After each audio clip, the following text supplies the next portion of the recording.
Olá, muito boa tarde. A terminar a semana, a oportunidade para olhar a liturgia e os textos bíblicos que serão lidos no próximo domingo. Temos hoje connosco, nesta reta final da Semana do Consagrado, a irmã Graça Guedes, vice-presidente da Conferência dos Institutos Religiosos em Portugal, e também o padre João Lourenço, professor na Faculdade de Teologia da Universidade Católica.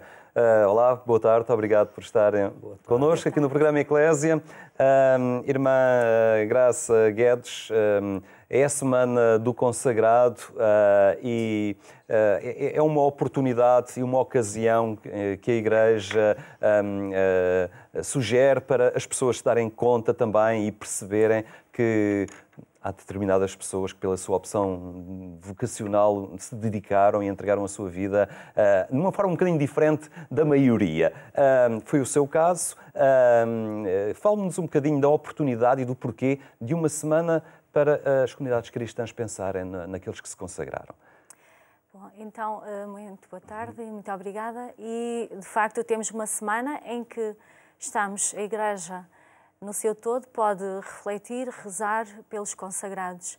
E é uma oportunidade para também podermos conhecer mais e melhor o que é isto da vida consagrada em Portugal e também no mundo inteiro, os seus carismas, a sua missão e, sobretudo, aquilo que faz com que jovens possam optar por esta vida em qualquer um dos ramos, porque há a vida contemplativa, há a vida ativa. E, por isso, esta é, de facto, uma oportunidade de estarmos todos em sintonia com este corpo ou esta semente na Igreja. A irmã, a Graça das Religiosas do Amor de Deus, o que é que um dia despertou em si, o que é que a levou a fazer esta opção, não é, na sua vida?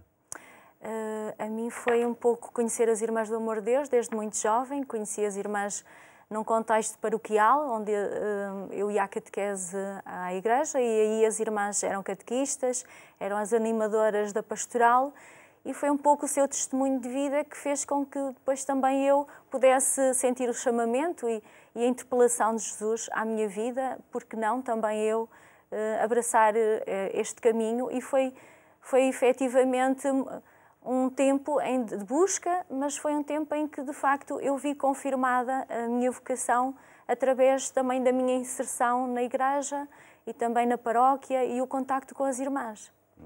Padre João Lourenço, também vive um carisma na sua vida, também é franciscano, não é?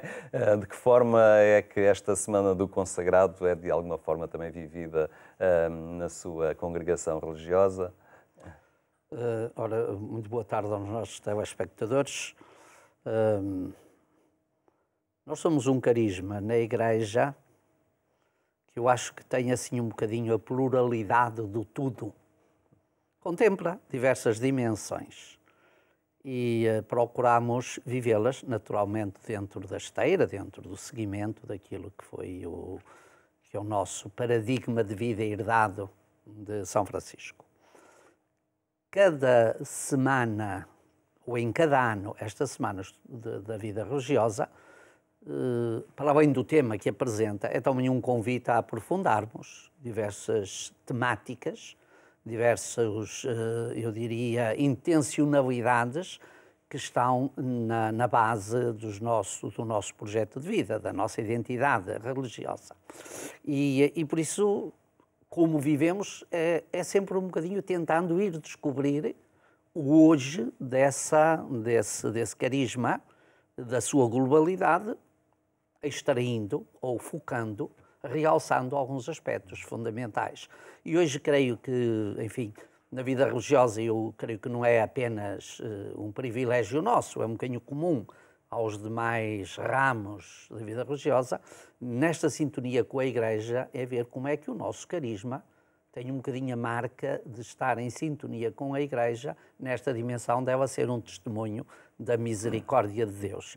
E essa misericórdia de Deus é tão abrangente porque toca às pessoas, mas também toca à própria natureza. E creio que isso está hoje a ser um bocadinho focado especificamente pelos nós franciscanos, não estou a dizer exclusivamente, mas especificamente nós franciscanos, em atenção àquilo que também foram as sensibilidades de São Francisco de Assis. O amor à natureza, na sua identidade e na expressão da beleza e da comunhão com Deus, que acho que é muito importante, porque se tem, como sabemos, a sociedade tem este sentido de raptar a natureza para si, de a roubar, de a configurar um bocadinho à imagem da sua própria finitude, e nós queremos contemplá-la à imagem da infinitude de Deus. E isso creio que é muito importante, e nós temos vindo a realçar muito isto e até a ir fazendo algumas pequenas iniciativas, muitas vezes adscritas às comunidades, concretamente à minha, mas temos procurado fazer e tocar este aspecto porque nos parece, nesta dupla dimensão, a misericórdia para com, no testemunho da vivência cristã com da Igreja como sinal no mundo, mas também esta misericórdia de amar, apreciar, promover, contemplar, guardar a própria natureza, fazendo dela este espaço agradável onde se realiza a comunhão com os outros e com Deus. Irmã Graça, esta semana conclui amanhã, começou no sábado passado e termina amanhã. O Dom António Augusto Azevedo publicou uma mensagem, não é, alusiva, ele que é o Presidente da Comissão Episcopal das Vocações e Ministérios. Nos diversos sublinhados ressalta também a dimensão comunitária, realmente. Os institutos religiosos, as congregações destes carismas, vivem muito esta dimensão comunitária entre eles, não é? Desde logo, mas também depois inseridos nas próprias comunidades cristãs. É desafiante, é uma interpelação, no seu caso particular, irmã, o viver esta dimensão da comunidade e fazê-la presente junto do mundo também. Sim, de facto, a vida fraterna e comunitária é constitutiva da vida religiosa e, maiormente, também nós a vivemos como religiosas do amor de Deus, também a temos como constitutiva da nossa vida e é, de facto, um marco. É importante, como sublinha aqui também o Sr. Dom António, de facto, a vida fraterna diz muito aquilo que nós somos. É aí, no fundo, que se prova a nossa entrega aos outros, a nossa própria interioridade, porque na vida fraterna nós temos a vida de oração, temos a própria missão. Nós não fazemos nada por nós próprios, individualmente, ou seja, nós, quando somos enviadas como membros da comunidade. Por isso, a vida fraterna é como que aquilo que prova a nossa evidência, enquanto institutos para o mundo, para sermos testemunhas de Jesus.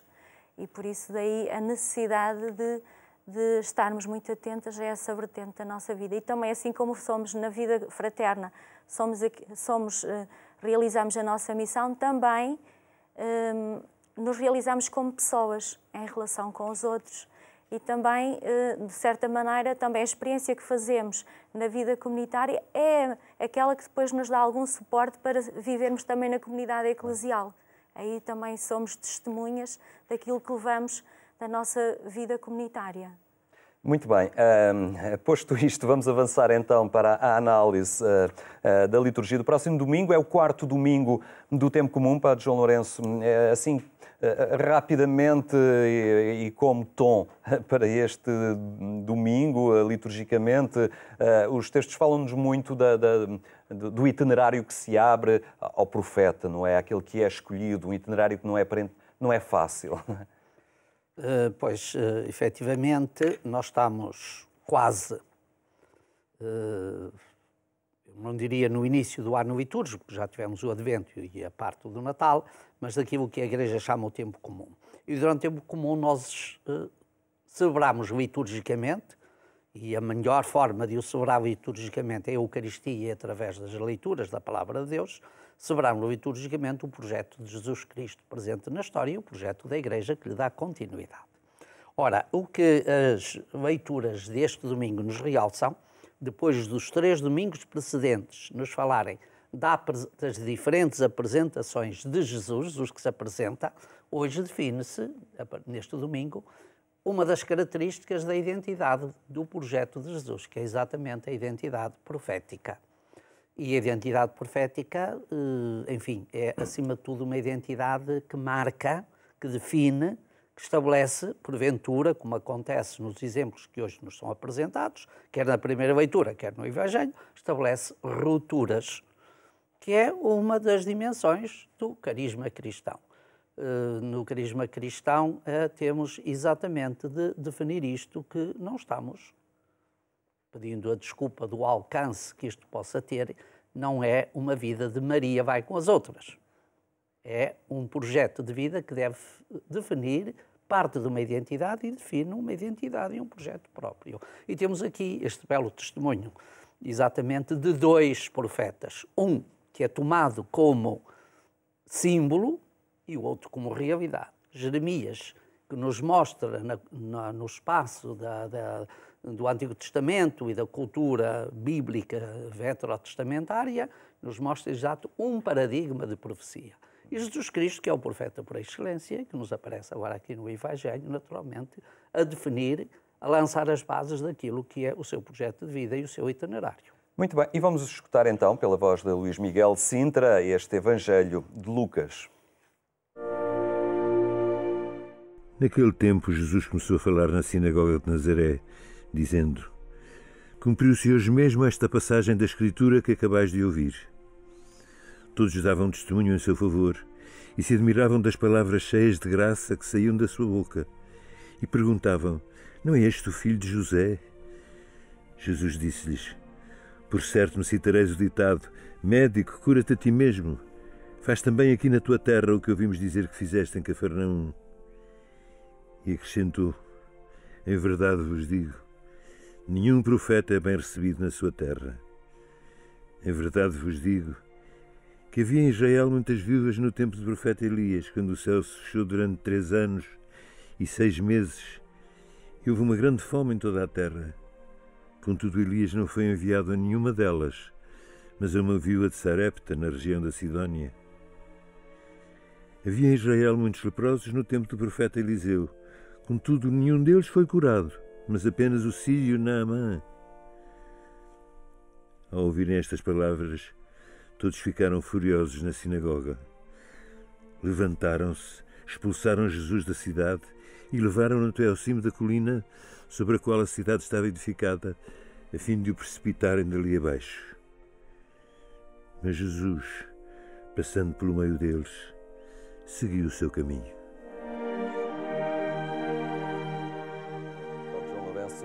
O profeta não é, a partir de uma figura popular em termos de simpatia, não é? Ele diz coisas aparentemente duras e neste caso, e no caso de Jesus, o acolhimento não é o melhor. Bem, tomando as palavras de São Lucas, conforme elas nos são narradas neste texto, podemos dizer que o profeta não começa por ser uma figura que, no caso de Jesus, que seja mal acolhida. Bem pelo contrário. Diz o texto, como ouvimos, todos davam testemunho a favor dele e se admiravam das palavras cheias de encanto que saiam da sua boca. Ou seja, um profeta é sempre alguém inesperado. É sempre alguém que vem abrir novos horizontes, que transporta a identidade humana, o homem, para um horizonte que está para além do amanhã, que está para além do imediato, que lhe abre futuro, que lhe diz que, ao contrário, normalmente, das instituições sociais que fecham a pessoa no dia de hoje, o que interessa é hoje, é o consumo, é a falta de horizonte, olhemos para o passo seguinte, esqueçamos do amanhã. Jesus vem e diz: não, esse não é o meu projeto. E isso é encantador, porque isso abre horizonte. O problema está sempre quando o profeta choca com interesses instalados, que é o caso aqui. Quem são os que rompem com Jesus? São os titulares das instituições da época. Portanto, o profeta tem, acima de tudo, como grande inimigo, não é as pessoas em si, são as instituições. E daí temos de estar sempre atentos para que as instituições não se tornem impeditivas do espírito profético que abre novos horizontes, porque é assim a identidade cristã, é assim um projeto de fé. E, portanto, temos aqui, de facto, uma marca muito bonita no projeto de Jesus, vemos o acolhimento e vemos, de facto, a consequência imediata, que é a ruptura que provoca com as situações, não é? E depois Jesus recorre aqui a um provérbio, enfim, que todos conhecemos, provavelmente porque deriva daqui e entrou no espaço cultural da nossa vida, mas Jesus também o provoca, porque há este sentido. O profeta tem de ser provocador no bom sentido, não de andar a lançar provocações no meio da rua, mas provoca no sentido de desafiar, de criar novas interpelações. O profeta é essencialmente um interpelador que interpela para as coisas que vão para além do hoje e do amanhã, para as verdades infinitas, para as verdades de Deus. E nesse sentido eu acho que está a imagem do texto que nos é dada é muito bonita, até porque na citação que é feita, São Lucas é de facto um mestre na narrativa e na forma como usa, como intermete da sua narrativa o próprio texto do Evangelho. Na frase, no texto de Isaías que era citado, há uma frase que é muito bonita, que diz que Jesus,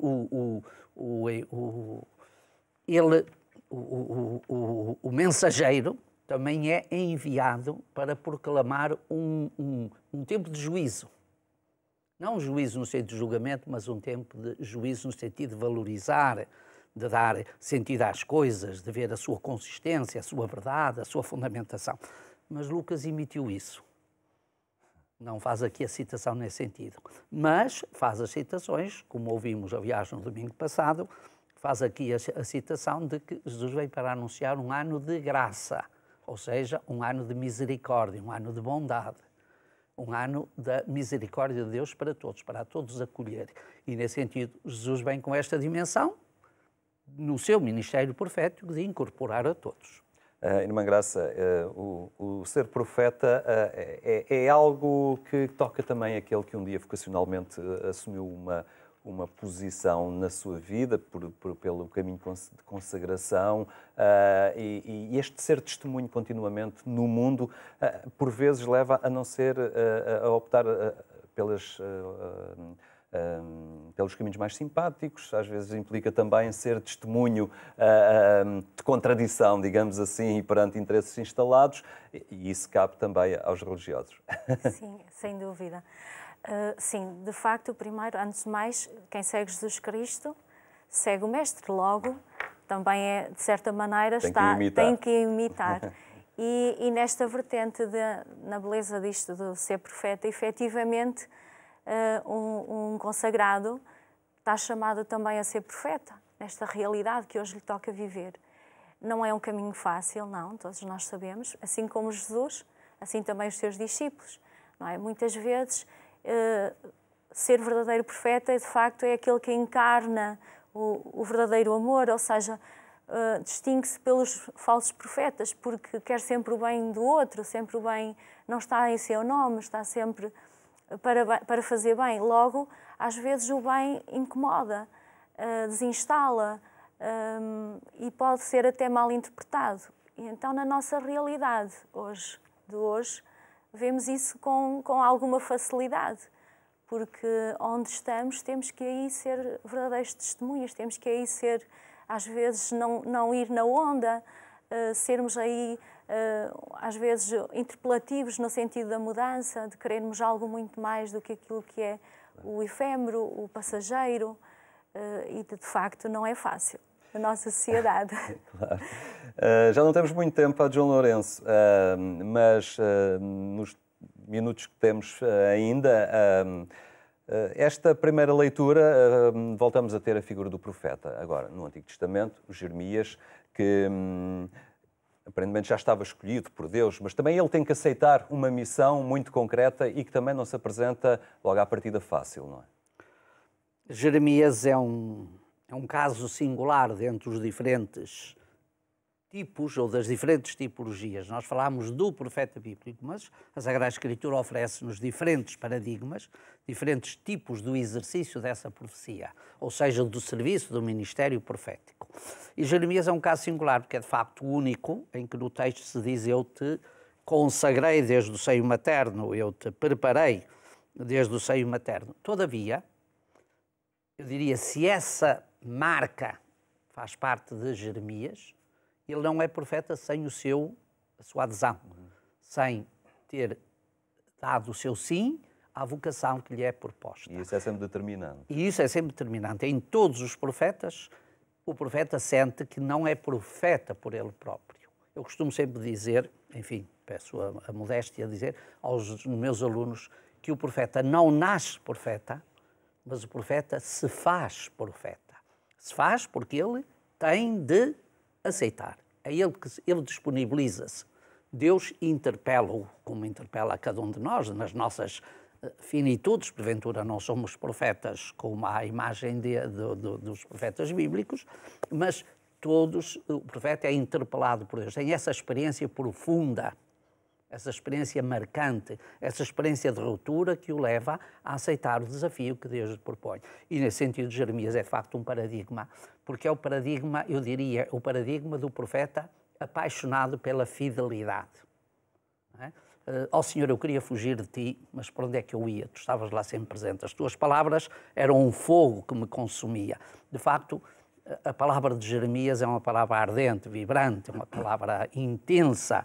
E é um profeta que foi, de facto, um profeta de testemunho também com aquilo que diz, porque o texto é muito bonito. Se tu não fores, não temas. Se tu não fores, eu corro contigo a obrigar-te. Eu vou atrás de ti a forçar-te. É assim a paixão profética. Quem não aceitar este desafio, pois pode ser muito santo, muito bom, mas, de facto, não chega a ser profeta, que, no fundo, é aquilo que quase todos nós... Acontece com quase todos nós. Muito Temos bem. umas aspiraçõezinhas, não é? Claro. É o consentimento também para aceitar esta missão que diz tanto, não é? Quem optou um dia pela vida consagrada, no caso também da Irmã Graça. Já não temos tempo para ir à segunda leitura de Coríntios, de Paulo, que nos falava então da caridade, um texto muito interessante e também ela essencial para os consagrados, para quem quer dar testemunho de Deus neste mundo, não é? Tem que falar realmente esta linguagem do amor e da caridade. Resta-me agradecer a vossa presença hoje aqui no programa Eclésia. Muito obrigado pela vossa presença. Mais logo, não perca o programa Eclésia na sua edição rádio. É na Antena 1, quando forem 22h45. Tenha então uma muito boa tarde e até amanhã, se Deus quiser.